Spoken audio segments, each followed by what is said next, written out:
Hello, my name is Wendy Byford. I'm the co-founder and president of Your Entity Solution and the founder of Yes Roundtable. And I have as my guest today, Lauren Ritzert McMinn.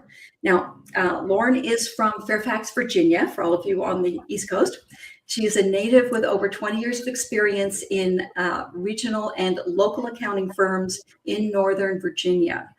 She obtained both her bachelor's and master's in accounting from George Mason University, so now you know what the topic is. And after growing and leading a tax practice of a local CPA firm for 12 years, she embraced entrepreneurship and now has more time with her family. She pursues her passion for supporting solo business owners along their financial journey. And that's really interesting because you're the first CPA that I've talked to, Lauren, who actually has a specific niche that they love, and that being a solopreneur. So let's talk about that. What got you into working with solo business owners?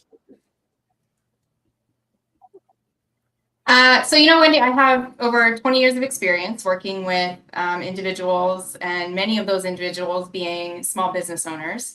I come from a family of entrepreneurs, so I've grown up under the influence of and around entrepreneurs.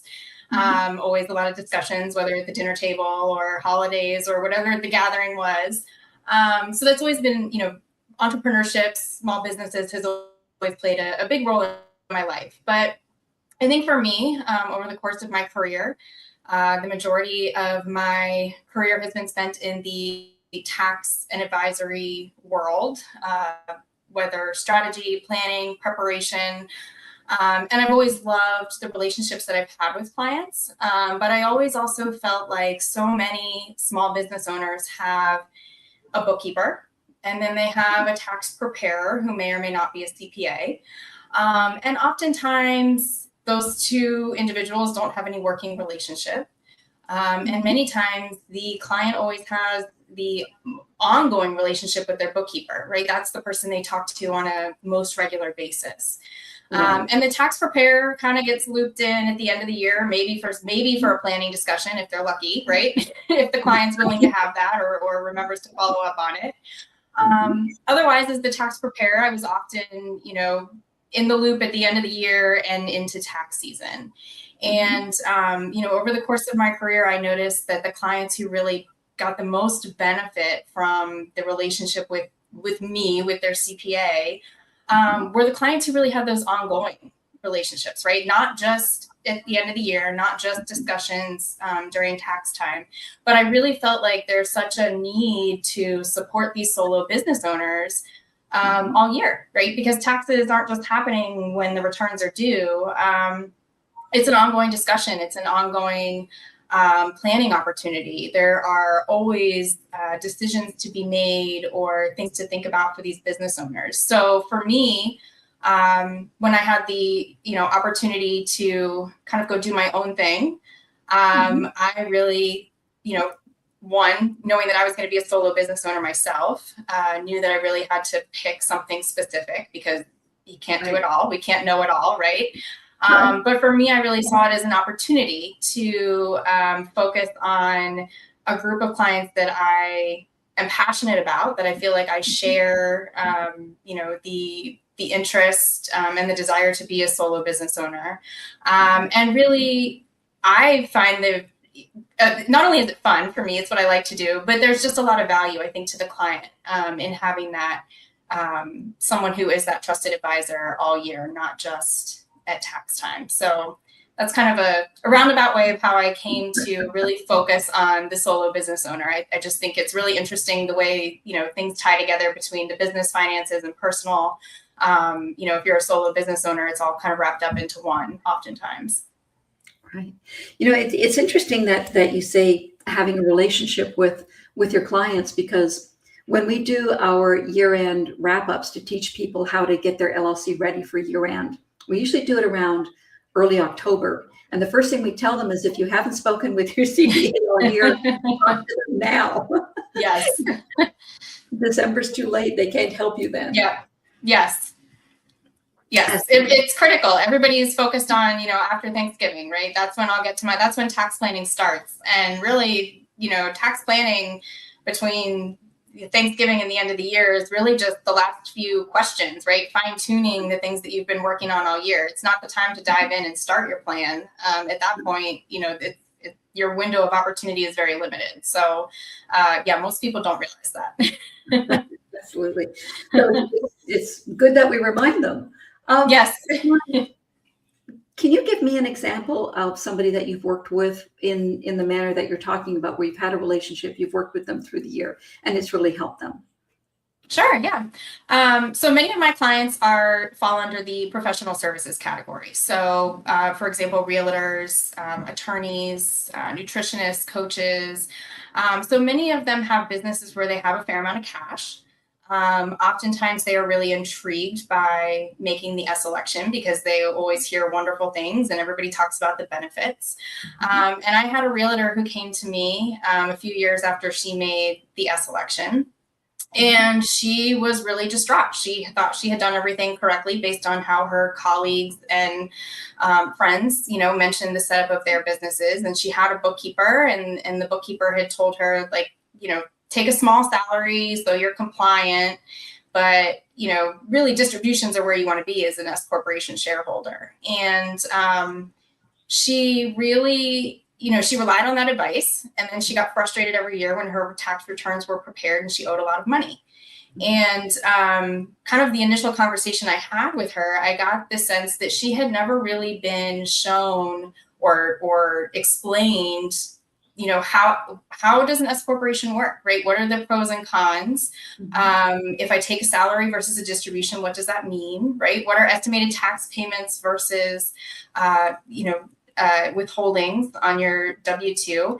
There were so many basic items that really hadn't been addressed. And so we were able to formulate, one, get her set up with monthly support so that she had someone she knew was knowledgeable about her situation, right? She knew that I had access to her information. She could call, email, ask a question, hop on a meeting, right? And have a resource.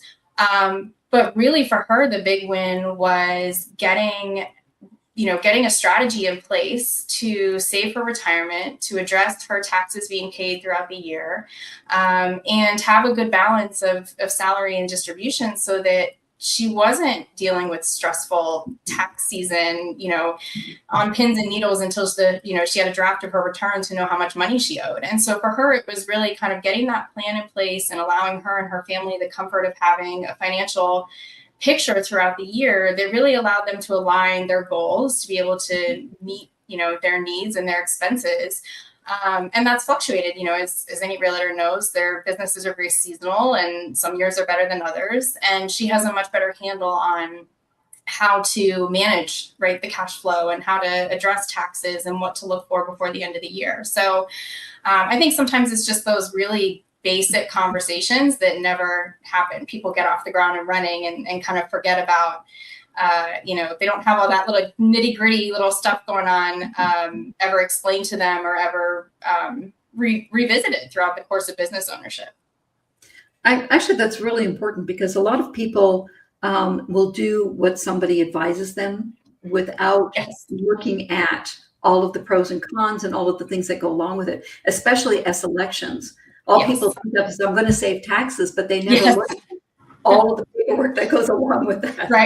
Right. Yes. So it's a big decision. Sometimes when we do LLC formations, people will run in and say, I have to have an S corp. And my first question is, why?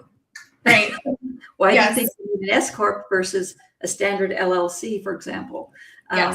So it's always interesting to find out where people get their information from. And of course, having a trusted advisor is really key because these days, especially, people think all the answers can come from AI.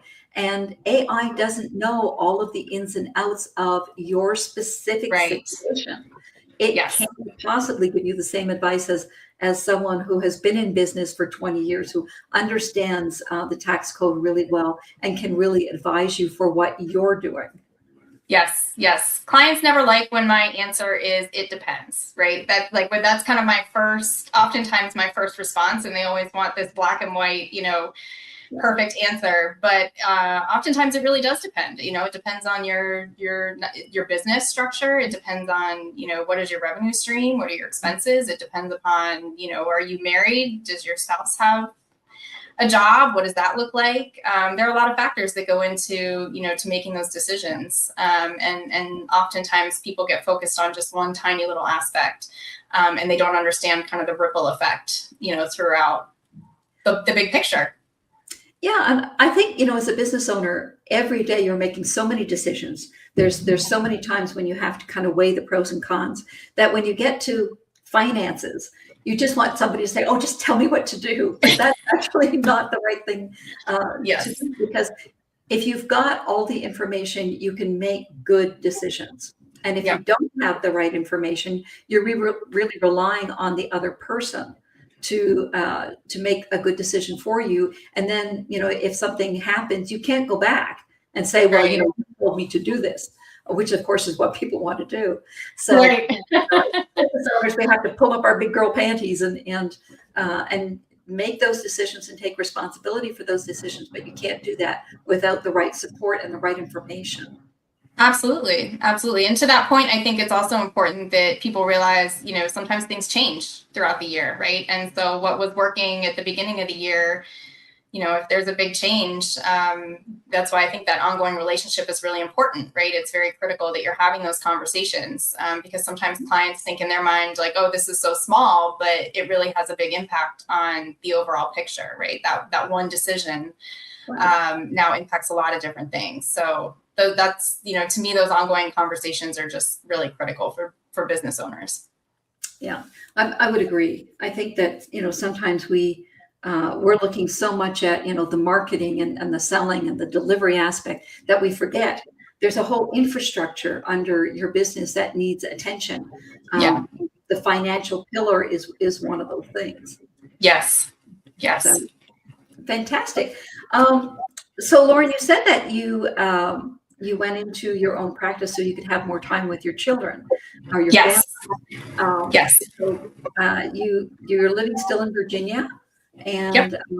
And you have children. What kind of hobbies or things do you do when you're not doing bookkeeping? I love to read. I love to bake. At this phase of my life, I do tend to spend a lot of my free time on my children and their activities, but I love to volunteer. And so I am coming up on my 7th year as leader of my daughter's Girl Scout troop, which is really fun. It's great to lead a super awesome group of 12 girls, go camping twice a year, do lots of activities. And I'm also currently serving as our elementary school's PTA treasurer. So I'm kind of embracing a little bit of the kid life right now, while my kids are still young and want me to be involved. But yeah, try to take some time for myself and do, puzzles, books, anything where I can go be active is always a good thing too. Well, that's great. So, Lauren, in case people want to get hold of you, I'm going to put up your contact information. Great.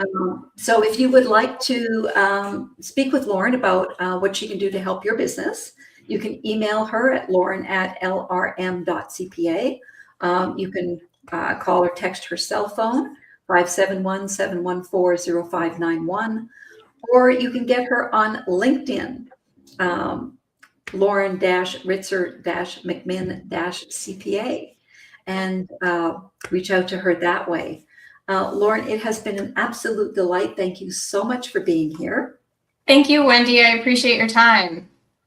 And for those of you who have not joined the Yes Roundtable yet, go to yourentitysolution.com/yes-roundtable and have a look to see whether or not this is a program that's right for you. We take women who have inadvertently built themselves a job that is now eating them alive and walk them through into creating a business that they love. So if this is something that sounds like it would be great for you, then please go have a look. or you can text me at 702-462-4616. Okay, this is it. Thank you so much again, Lauren, for being here. It's been a joy to speak with you. And Thank you for having me, Wendy. And everyone, please make sure that you get in touch with Lauren and find out what she can do to help your business. Take care.